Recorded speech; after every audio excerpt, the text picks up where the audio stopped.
Hello friends, welcome back to my channel. आज class रे आम डिस्कसन करवा फॉरेस्ट गार्ड आउ एक्साइज कनेस्टेबल एग्जाम प्रिपरेशन पाई ओडिया व्याकरण शब्द और प्रतिशब्दर 25 मोस्ट इम्पोर्टाट एमसीक्यू डिस्कसन करवा।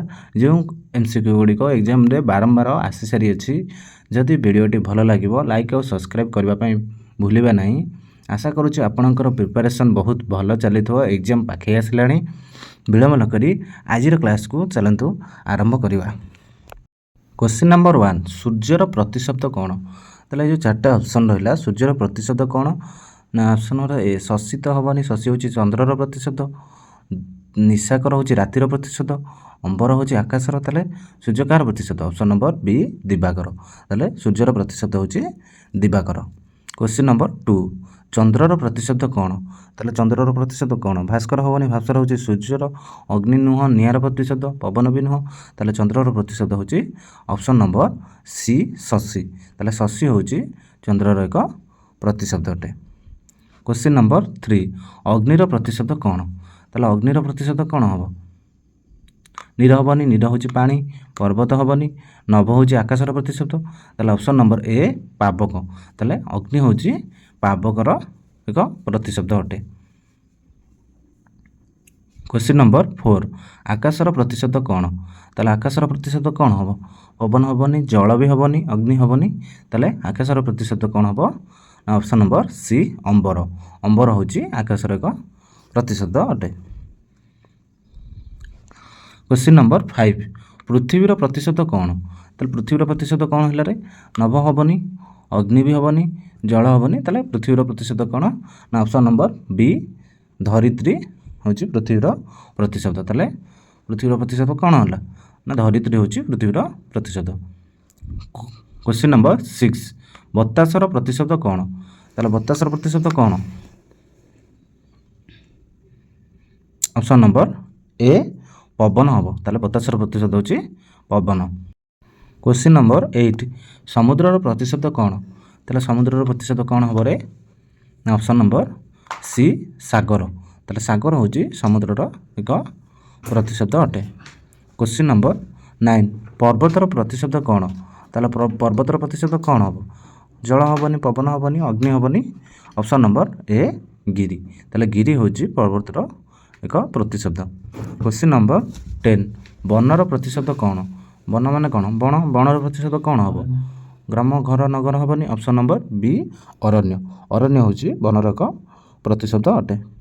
क्वेश्चन नंबर 11, राजार प्रतिशब्द कौन हम? ताले राजार प्रतिशब्द कौन हम?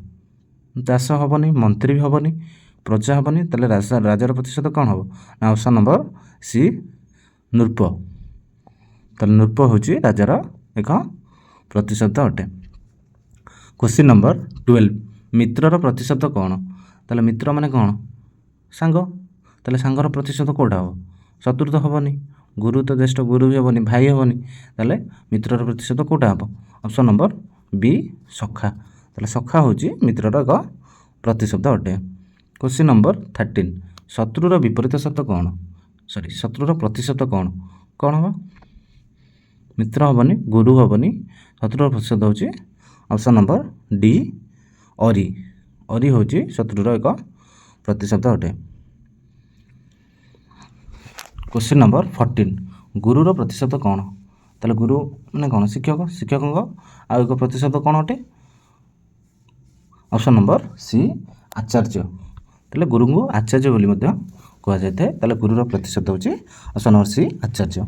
क्वेश्चन नंबर 15, पुत्रर प्रतिशब्द कौन? ताले पुत्रर प्रतिशब्द कौन हम? सूत। जमी कह जाए पवन, सूत, हनुमान। ताले कौन? सूतर अर्थ कौन? पुत्र। ताले ऑप्शन नंबर ए सूत। पुत्रर प्रतिशब्द हूँ सूत। क्वेश्चन नंबर 16, मातार प्रतिशब्द कौन? ताले मातार प्रतिशब्द कौटा हम? ऑप्शन नंबर सी जननी हम। कहीं जननी हम? जेहेतु माँ जन्म दे था जननी बोली कह जाए। मातार प्रतिशब्द हूँ ऑप्शन नंबर सी जननी। क्वेश्चन नंबर 17, पितार प्रतिशब्द कौन? जमी मातार प्रतिशब्द जननी है ताले पितार प्रतिशब्द कौन हम? ऑप्शन नंबर ए जनक। ताले पितार प्रतिशब्द कौटा हम ना जनक। क्वेश्चन नंबर 18 ଗୃହର ପ୍ରତିଶତ କ'ଣ? ତାହେଲେ ଗୃହର ପ୍ରତିଶତ କ'ଣ ହେବ? ଘର ଅବଭିୟସଲି। ଗୃହର ପ୍ରତିଶତ ଅପସନ୍ ନମ୍ବର ବି ଘର। କ୍ୱେଶ୍ଚିନ୍ ନମ୍ବର 19 ନଗରର ପ୍ରତିଶତ କ'ଣ? ନଗର ମାନେ କ'ଣ? ସହର। ସହରର ପ୍ରତିଶତ କ'ଣ ହେବ? ଗ୍ରାମ ହେବନି, ବନ ବି ହେବନି, ନଦୀ ବି ହେବନି, ପୁରୀ। ତାହେଲେ ନଗରର ପ୍ରତିଶତ କ'ଣ ହେବ? ନା option number C Puri. Puri କହିଲେ ପୁରୀ ଜିଲ୍ଲା ବୁଝିବେନି, ପୁରୀ କହିଲେ ନଗରର ପ୍ରତିଶତ ପୁରୀ। କ୍ୱେଶ୍ଚିନ୍ ନମ୍ବର 20 ଗ୍ରାମର ପ୍ରତିଶତ କ'ଣ? ତାହେଲେ ଗ୍ରାମ ବା ଗାଁର ପ୍ରତିଶତ କ'ଣ ହେବ? ନଗର ତ ହେବନି, ଗିରି ବି ହେବନି, ବନ ହେବନି, ପଲ୍ଲୀ। ଯେମିତି ଗ୍ରାମ ସଭା, ପଲ୍ଲୀ ସଭା ଯେମିତି କୁହାଯାଏ, ତାହେଲେ ଗ୍ରାମର ପ୍ରତିଶତ କ'ଣ? ପଲ୍ଲୀ। ଅପସନ୍ ନମ୍ବର ଏ ପଲ୍ଲୀ। କ୍ୱେଶ୍ଚିନ୍ ନମ୍ବର 21 ଜଳର ପ୍ରତିଶତ କ'ଣ? ତାହେଲେ ଜଳର ପ୍ରତିଶତ କ'ଣ? ଅଗ୍ନି ହେଉଛି ନିଆଁର ପ୍ରତିଶତ, ନଭ ହେଉଛି ଆକାଶର ପ୍ରତିଶତ, ପବନ ତ ନୁହଁ। ତାହେଲେ ଜଳର ପ୍ରତିଶତ ହେଉଛି ନୀର। କ୍ୱେଶ୍ଚିନ୍ ନମ୍ବର ନେକ୍ସଟ କ୍ୱେଶ୍ଚିନ୍ ହେଉଛି 22 ପୁଷ୍ପର ପ୍ରତିଶତ କ'ଣ? ତାହେଲେ ପୁଷ୍ପର ପ୍ରତିଶତ କ'ଣ? ଅପସନ୍ ନମ୍ବର ବି ଫୁଲ। ତାହେଲେ ପୁଷ୍ପର ପ୍ରତିଶତ ହେଉଛି ଫୁଲ। କ୍ୱେଶ୍ଚିନ୍ ନମ୍ବର 23 ପଥର ପ୍ରତିଶତ କ'ଣ? ପଥ ମାନେ କ'ଣ? ବାଟ। ତାହେଲେ ବାଟର ପ୍ରତିଶତ କ'ଣ ହେବ? ଘର ହେବନି, ବନ ହେବନି, ନଦୀ ହେବନି। ତାହେଲେ ପଥର ପ୍ରତିଶତ କ'ଣ ହେବ? ନା ଅପସନ୍ ନମ୍ବର ସି ମାର୍ଗ। ତାହେଲେ ପଥର ପ୍ରତିଶତ କ'ଣ ହେବ? ନା ଅପସନ୍ ନମ୍ବର ସି ମାର୍ଗ। କ୍ୱେଶ୍ଚିନ୍ ନମ୍ବର 24 ନୟନର ପ୍ରତିଶତ କ'ଣ? ତାହେଲେ ନୟନ କାହିଁ ଯେମିତି ନୟନ ପୁତୁଳା, ତାମାନେ କ'ଣ? ନୟନର ପ୍ରତିଶତ କ'ଣ ହେବ? ଆଖି। ଆଖି, କାନ ହେବନି, ନାକ ହେବନି, ମୁଖ ହେବନି। ତାହେଲେ ଅପସନ୍ ନମ୍ବର ବି ଆଖି। ତାହେଲେ ନୟନର ପ୍ରତିଶତ ହେଉଛି ଆଖି ଅଟେ। କ୍ୱେଶ୍ଚିନ୍ ନମ୍ବର 25 ମୁଖର ପ୍ରତିଶତ କ'ଣ? ତାହେଲେ ମୁଖ ମାନେ କ'ଣ? ହସ୍ତ ହେବନି, ପାଦ ବି ହେବନି, କାନ ହେବନି। ଅପସନ୍ ନମ୍ବର ସି ବଦନ। ତାହେଲେ ମୁଖର ପ୍ରତିଶତ ହେଉଛି ବଦନ। ଆଶା କରୁଛି ଆପଣମାନେ 25ରୁ 25ଟି କ୍ୱେଶ୍ଚିନ୍ ସଠିକ୍ ଭାବରେ ଉତ୍ତର ଦେଇଥିବେ। ଯଦି ଭିଡ଼ିଓରେ କୌଣସି ଭୁଲ ଥାଏ କମେଣ୍ଟ ମାଧ୍ୟମରେ ଜଣାଇବେ। ଯଦି ଭିଡ଼ିଓଟି ଭଲ ଲାଗିବ ଲାଇକ୍ ଆଉ ସବସ୍କ୍ରାଇବ୍ କରିବା ପାଇଁ ଭୁଲିବେ ନାହିଁ।